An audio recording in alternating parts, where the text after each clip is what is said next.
We're cutting you loose. Your company card is canceled. Figure out how to get home yourself, loser. I read that text message 3 times, standing in the lobby of the Royal York Hotel in Toronto. The marble floor under my boots felt more solid than anything else in my life right then. My boss's words glowed on that little screen like a neon sign advertising my worthlessness. I didn't throw my phone. I didn't curse. I just stood there while business people walked past me speaking different languages and dragging their luggage, living their normal lives while mine was ending. I typed back slowly, "Thank you for letting me know." Then I sat down on a leather bench near the entrance and tried to figure out how a 49-year-old man with 22 years of experience could suddenly be worth nothing. My name is Curtis Brennan. Most people call me Kurt. I've been in the construction equipment business since I was 27, back when you could still get hired based on knowing your stuff instead of having the right degree. I started at Morrison Heavy Equipment as a junior procurement assistant making $28,000 a year. Worked my way up by learning every bolt, hydraulic line, and engine specification on every piece of machinery we dealt with. By the time this story happened, I was their senior procurement specialist for international operations, pulling down $87,000 annually. Let me back up and tell you how I ended up sitting in that hotel lobby in Canada with $43 in my wallet and a text message that basically said I was garbage. Morrison Heavy Equipment supplied construction machinery across the upper Midwest. We were the go-to guys for excavators, bulldozers, cranes, anything you needed to move dirt or build something big. We had contracts with road departments in 6 states, mining operations in Minnesota's Iron Range, and commercial builders from Milwaukee to Fargo. I wasn't just a buyer. I was the guy who knew which hydraulic pump worked best in Minnesota winters, which tracks held up on rocky terrain, and most importantly, which suppliers you could trust when a job site was waiting and money was bleeding. My boss was Wesley Holden, 36 years old, Harvard MBA, the kind of guy who could tell you the quarterly profit margins, but couldn't tell you the difference between a track loader and a wheel loader. He got promoted to VP of Operations 18 months ago after our previous VP retired. I still don't know how Wesley got the job. The man had never been on a construction site in his life. His previous experience was 3 years at a consulting firm in Boston, helping companies optimize their operational efficiency. But he was good at presentations, good at saying the right things to the board, good at making everything sound like it was his idea. Wesley's insecurity about his lack of field experience showed up as arrogance toward anyone who actually knew the business. He'd sit in meetings talking about leveraging synergies and maximizing throughput, while the rest of us tried to figure out what that meant in terms of getting a broken excavator back to work. Wesley liked to remind me where I came from. "You're valuable, Kurt," he'd say when I'd ask for time off to take my son Tommy to a baseball game. "But don't forget, there are plenty of people with MBAs who could learn your job." I'd nod and say, "I understand." What else could I do? I had a mortgage on a house in Bloomington, a truck payment on my Ford F-150, and a 16-year-old kid who wanted to go to college. The irony was that Wesley couldn't do my job if his life depended on it. In 2008, during the recession, I'd watched good men with 20-year careers get laid off while companies struggled to survive. I'd seen what happened when you lost everything you'd built. That experience never left me. It made me careful, maybe too careful about rocking the boat. The problem started 6 weeks ago. Our main supplier of specialized excavators in Canada, McLeod Equipment Manufacturing, was threatening to cut ties with us. They'd been our exclusive supplier for cold weather equipment for 8 years, providing machines that could operate reliably in sub-zero temperatures that would shut down equipment from bigger manufacturers. Why were they threatening to leave? Wesley had been treating them like they were disposable.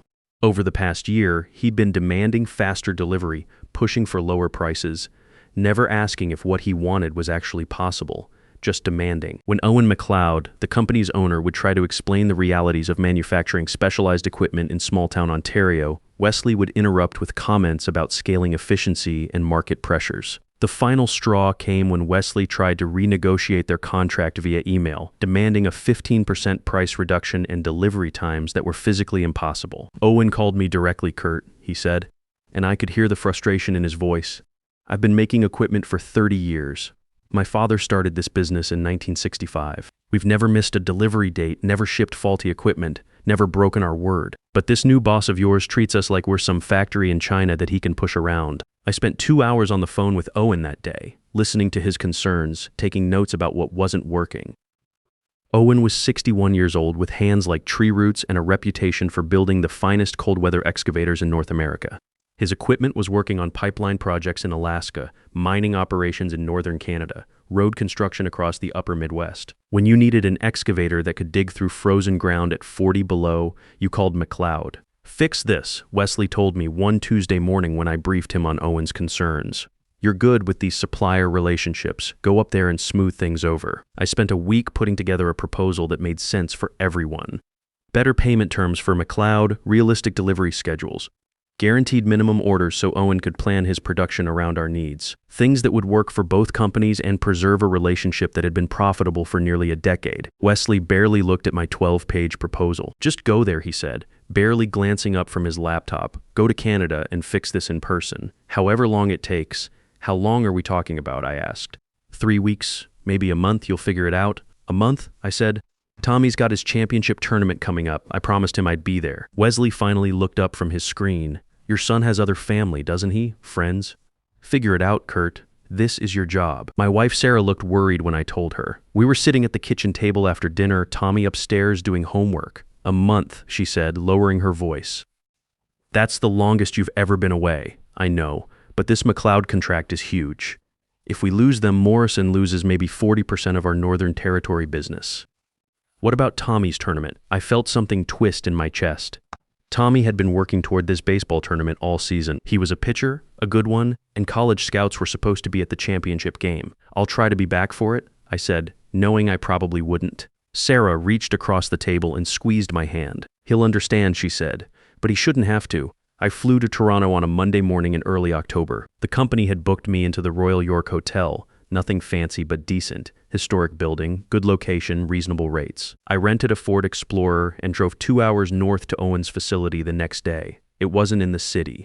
Owen's plant was in a small town called Whitmore, population 3,200, where everybody knew everybody, where the local diner served coffee that could strip paint, and the mechanic shop stayed open late because farmers needed their equipment fixed before harvest. McLeod Equipment Manufacturing sat on 15 acres outside town, a collection of metal buildings that had grown organically over the decades as the business expanded.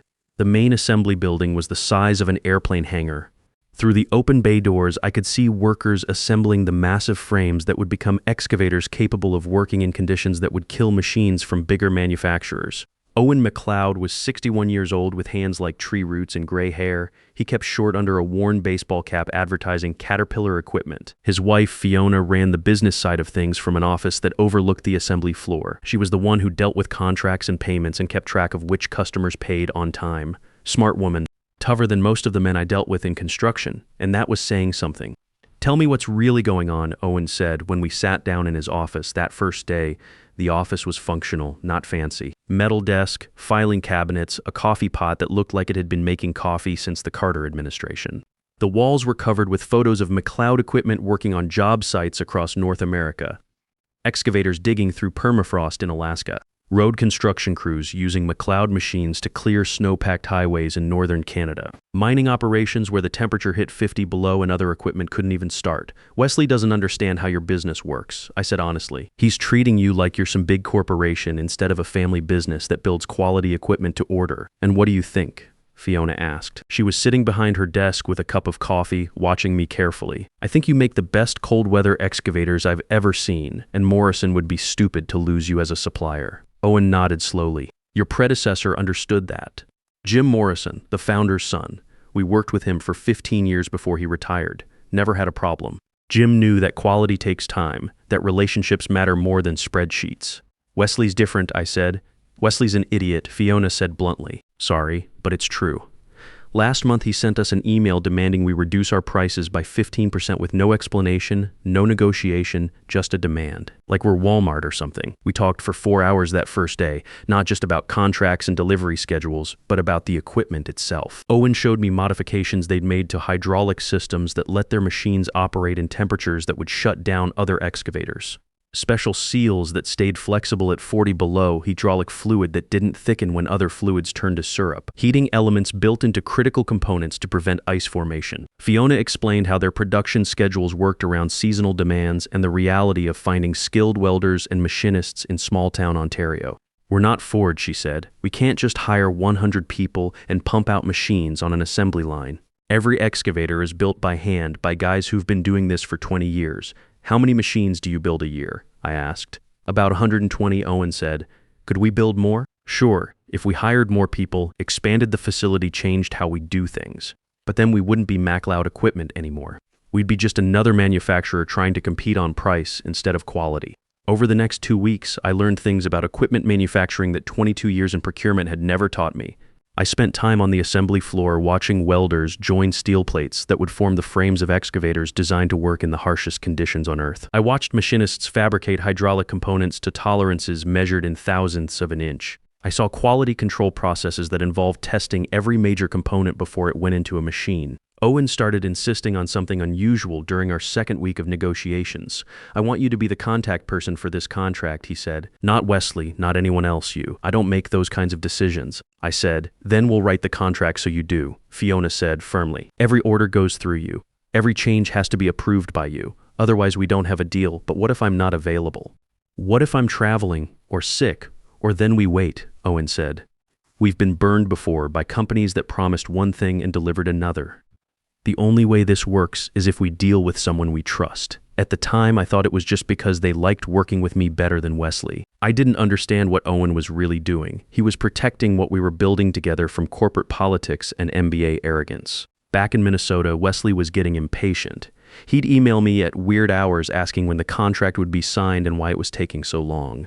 I'd explain that building trust takes time, that rushing would ruin everything, that Owen and Fiona needed to feel confident about Morrison's commitment to the relationship. Wesley's responses got shorter and more irritated. I don't need excuses. I need results. How hard is it to get a signature? This should have been wrapped up in a week. One afternoon during my third week in Canada, Wesley insisted on joining one of my video calls with Owen and Fiona. I tried to talk him out of it, knowing it would be a disaster, but he overruled me. It was worse than I expected. Wesley interrupted constantly, made jokes about Canadian healthcare that didn't land, and talked to Owen like he was stupid. When Owen tried to explain why certain delivery schedules were unrealistic, Wesley cut him off with comments about operational efficiency and scalable solutions. After Wesley left the call, Owen sat quietly for a long moment. Then he said, "That man doesn't respect anyone but himself." "I'm sorry," I said. "He doesn't understand. Don't apologize for him." Fiona interrupted. "You're not responsible for his behavior, but I work for him. For now," Owen said quietly.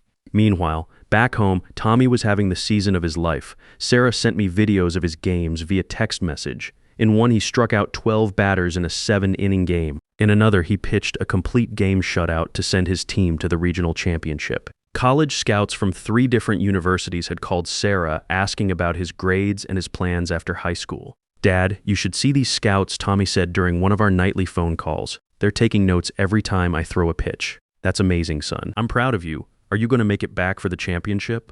I looked out the window of my hotel room at the Canadian countryside. The leaves were changing colors, fall coming early this far north. "I'm trying, Tommy. I really am. Coach says there are going to be scouts from 5 colleges there, including Minnesota State. Minnesota State was where Tommy dreamed of going. Good baseball program, engineering school, close enough to home that we could watch his games. I'll do everything I can to be there," I said, knowing it probably wasn't true. Finally, after 3 weeks of negotiations, meetings, and relationship building, we had everything ready. A complete partnership agreement worth $18 million over 2 years. Enough specialized excavators to supply Morrison's entire northern territory, and then some. Owen's family would get steady, predictable income. Morrison would get equipment that would work reliably in the harshest conditions. Everyone would win. The contract was 47 pages long, covering everything from delivery schedules to warranty terms to the specific modifications required for sub-zero operations. But the most important clause was buried on page 23. All purchase orders, delivery schedules, and contract modifications must be approved by Curtis Brennan or his designated successor. The signing was scheduled for Thursday morning. Owen wanted to do it properly with his whole family present. His son was flying in from Vancouver, where he worked as an engineer for a mining company. His daughter was driving up from Toronto, where she taught mechanical engineering at the University of Toronto. It meant something to them, this contract. It represented security, continuity, the future of a business that had been in their family for 3 generations. I was proud of what I'd built. Actually proud. For the first time in months, I felt like I'd accomplished something that mattered. Something bigger than just processing purchase orders and managing vendor relationships. That Wednesday evening, I was in the hotel lobby checking my email on my laptop when my phone buzzed.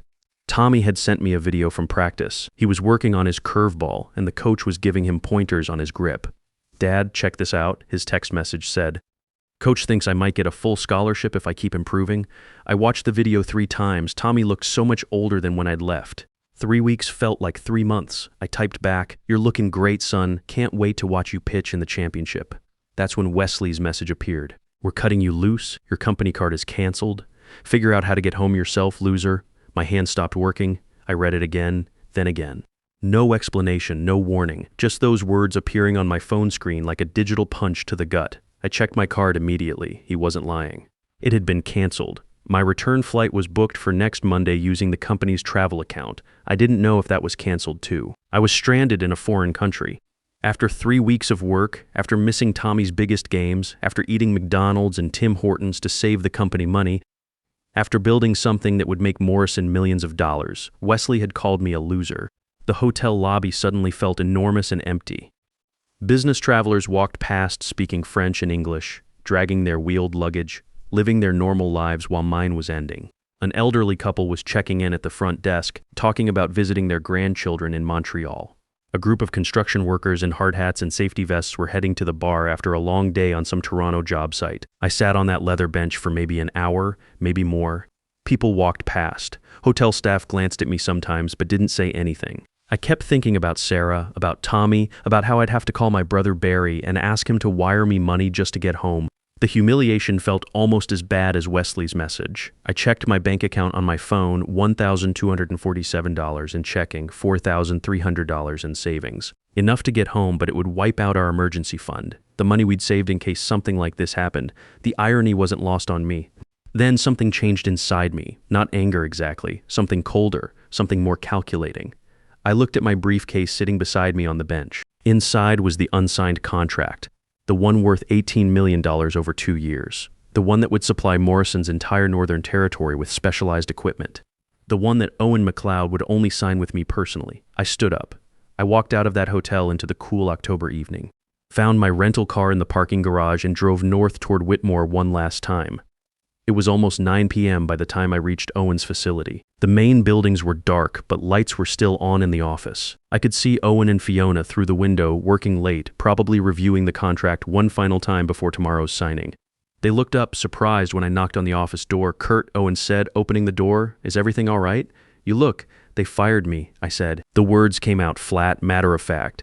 "Wesley sent a message this evening, said they're cutting me loose, canceled my company card, told me to find my own way home." Fiona's hand went to her mouth. Owen's face went hard, the kind of hard that comes from 30 years of dealing with corporate people who think small businesses are expendable. "After everything," he said quietly, "after 3 weeks, after you worked so hard to make this partnership work, yes, what did you do?" Fiona asked. "What reason did they give?" No reason. Just that text message. Owen and Fiona looked at each other. They had one of those conversations that married people can have without saying a word, 35 years of marriage compressed into a glance and a slight nod. "Where are you staying tonight?" Fiona asked. "The hotel. I have enough cash for maybe 2 more nights, then I'll figure something out." "You'll stay here," Owen said firmly. "We have a guest room upstairs. Sarah doesn't need to worry about you being alone in some hotel room right now." "The signing tomorrow," I said. "What do you want to do about it?" That's when I realized something. Owen wasn't asking if the signing would happen. He was asking what I wanted to happen. "What do you mean?" I asked. "This contract," he said, walking over to his desk and picking up the thick document we'd spent 3 weeks perfecting. "It's written with your name as the primary contact and approval authority. Morrison has to deal with you personally to get our equipment. That was your idea, remember? You said it would ensure continuity, but I don't work there anymore." "Exactly," Owen said. "So why would I sign with them?" The weight of what he was saying hit me like a hydraulic press. The contract wasn't just about me being a contact person. It was legally binding. Owen had insisted on language that made me the required point person for the entire partnership. Without me, there was no deal. "They'll send someone else," I said. "They'll try to renegotiate." "Let them try," Owen said. "I won't talk to them. My family won't talk to them. We built this partnership with you, not with some MBA who thinks he can push people around." "But what about Summit Construction Solutions?" I asked. "The company that's been calling you." Owen's expression shifted. Not quite a smile, but something sharper. "Summit's been trying to get our equipment for 18 months. Better terms than Morrison ever offered. Better payment schedules." More respect for what we do. We always said no because we had an understanding with Morrison. Had Fiona emphasized, you'd really walk away from $18 million? The money isn't walking away, Fiona said gently. It's just walking to someone who deserves it. Someone who treats people properly. I felt something loosening in my chest, like a bolt that had been over-tightened for years, finally backing off. There's something else, Owen said. Summit called me last week asking if I knew anyone who could handle their international procurement, someone who understands heavy equipment and supplier relationships, someone with connections across the industry. He paused. I have someone in mind now. He meant me. Owen McLeod, who built the finest cold-weather excavators in North America, wanted to recommend me to Summit Construction Solutions. I can't, I said automatically. I need to get home. I need to find another job. I need to take care of my family. You need to stop letting people treat you like you're worthless. Owen said firmly, this man throws you away like garbage after you built something valuable for his company, and you want to rush home and let someone else do the same thing. I have responsibilities, I said. Tommy's championship game is this weekend. Sarah's been handling everything alone for 3 weeks. This isn't about running away from your family, Fiona said. This is about building something better for them. I looked at the unsigned contract in Owen's hands. 3 weeks of my life, 3 weeks away from Tommy's biggest games. All those conversations, all those negotiations, all that trust I'd built, and Wesley had called me a loser and cut me loose via text message. What would I need to do? I asked quietly. Tonight, nothing, Owen said. Stay here, get some rest. Tomorrow morning, I'll call Summit. I'll tell them Morrison is no longer an option and introduce them to you. Then I'll call Wesley and explain that there will be no signing. He'll be furious, I said. Good, Owen replied simply. Maybe he'll learn something about how to treat people, though I doubt it. I stayed in their guest room that night. It was small and comfortable, with a quilt Fiona's mother had made and a window that looked out over the assembly floor. Fiona brought me coffee and homemade sandwiches. She sat with me while I ate, not saying much, just being present while I tried to process what had happened. My father used to say something, she told me finally. When someone shows you who they really are, believe them the first time. Your boss showed you who he is tonight. Don't give him a second chance to prove it. I thought about that all night. About all the times Wesley had shown me exactly who he was and how I'd ignored it because I needed the job, because I was scared of the 2008 recession happening again, because I thought I didn't have choices. The next morning, Owen made his calls. First, he called Patricia Wells at Summit Construction Solutions. I could only hear his side of the conversation, but it was enough. Yes, this is Owen McLeod from McLeod Equipment Manufacturing. We spoke last month about a potential partnership. Is that still something you're interested in? Good, I have someone you should meet. He's the best procurement specialist I've worked with in 30 years. He's the reason Morrison wanted to work with us. Now he's available? Then he called Wesley? I sat there in Owen's office while he put the phone on speaker.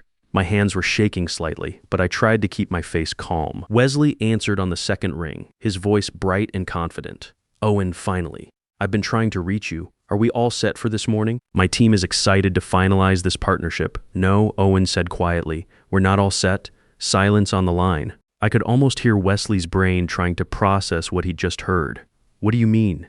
Wesley's voice changed, got tighter, more controlled. I mean, there will be no signing today. No agreement.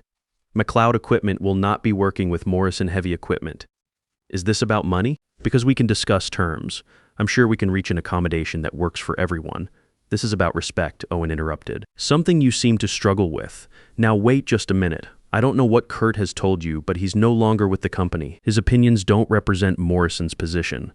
He told me you fired him, Owen said, after he spent 3 weeks here building something good for both our companies.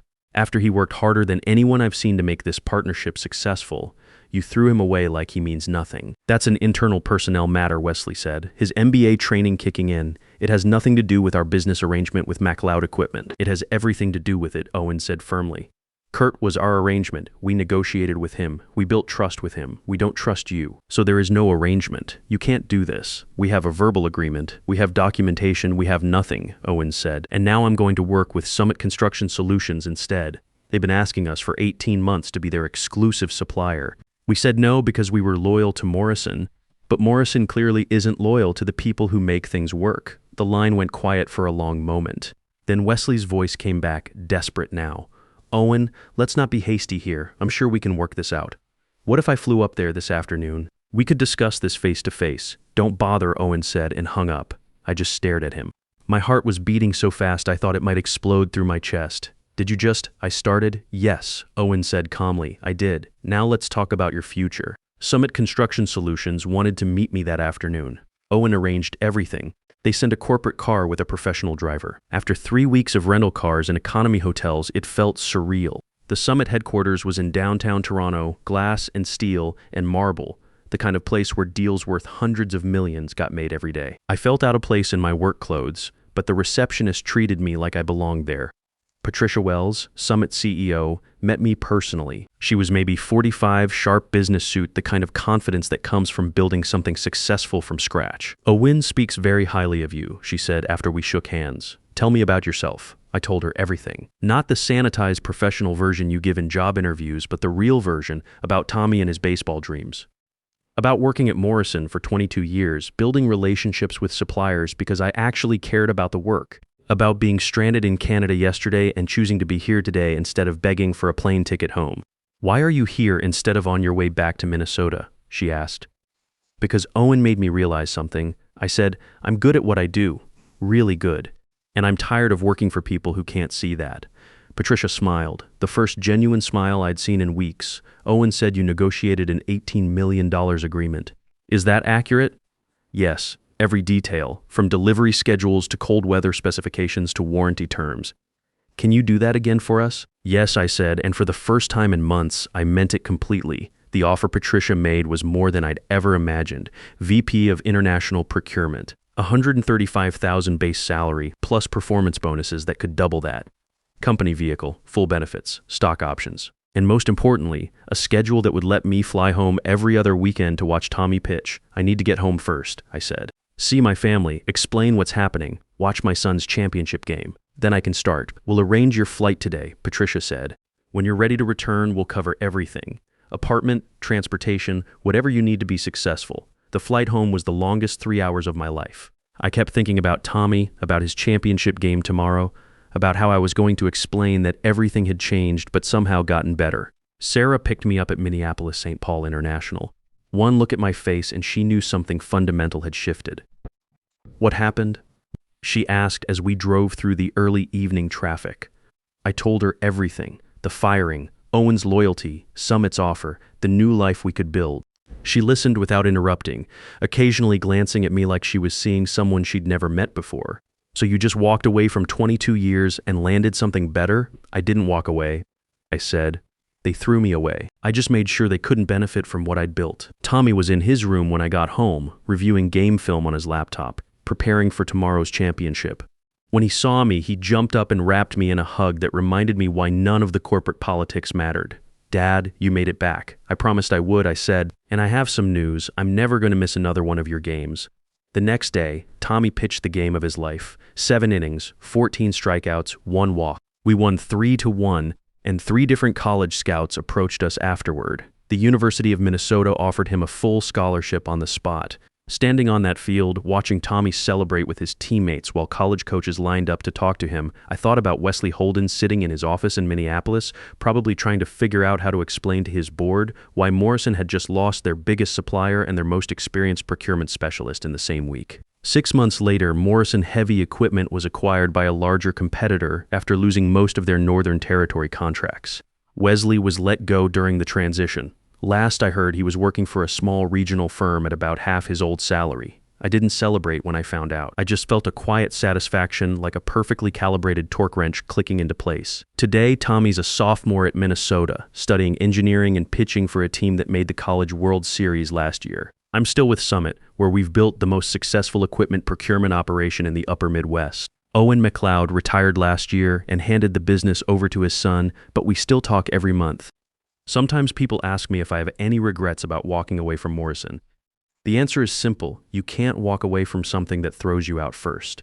Sometimes the best thing that can happen to you is someone showing you exactly how little they value what you bring to the table. When that happens, don't try to prove your worth to people who refuse to see it. Find people who already understand what you're capable of and build something better with them. That's not revenge. That's just good business sense. And sometimes, if you're lucky, those two things look exactly the same. So here's what I learned from being stranded in that Toronto hotel lobby with $43 in my wallet and a text message calling me a loser. Your worth isn't determined by people who don't understand your value. Don't Don't waste time trying to convince them otherwise. Find the people who already know what you're worth and build something incredible together. The best revenge against those who underestimate you isn't destruction, it's success they can't ignore. Take care of yourselves out there, and remember, when someone shows you they don't value what you bring, believe them the first time and go somewhere that does.